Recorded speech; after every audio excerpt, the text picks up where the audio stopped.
Elle sera la première femme ministre amérindienne de l'histoire des États-Unis. Je remercie ma mère et ma grand-mère qui m'ont appris à travailler dur. On peut compter sur les femmes de nos communautés pour nous soutenir. Et je suis là grâce à elles. Debra Haaland, de la tribu Laguna Pueblo, est choisie par le président élu Joe Biden pour occuper l'important secrétariat à l'intérieur.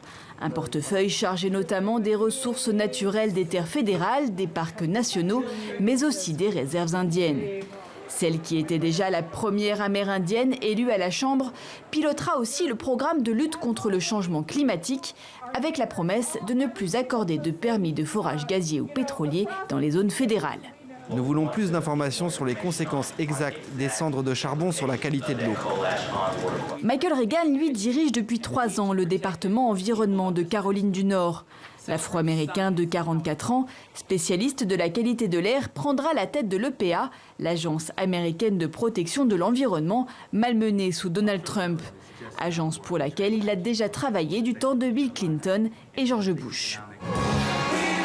Joe Biden avait promis un gouvernement qui ressemble à l'Amérique, avec Kamala Harris, première femme à la vice-présidence, mais aussi aux origines afro- et indo-américaines. Il avait donné le ton. Veuillez accueillir le prochain secrétaire d'État au transport, Pete Buttigieg. Son ancien rival à la primaire, Pete Buttigieg, sera lui le Premier ministre ouvertement homosexuel. À la sécurité nationale, de la diversité encore, et même un immigré cubain comme directeur de la sécurité intérieure. Des nominations qui doivent être confirmées par le Sénat, mais qui démontrent une volonté de rupture avec Donald Trump, connu pour ses dérapages racistes et sexistes.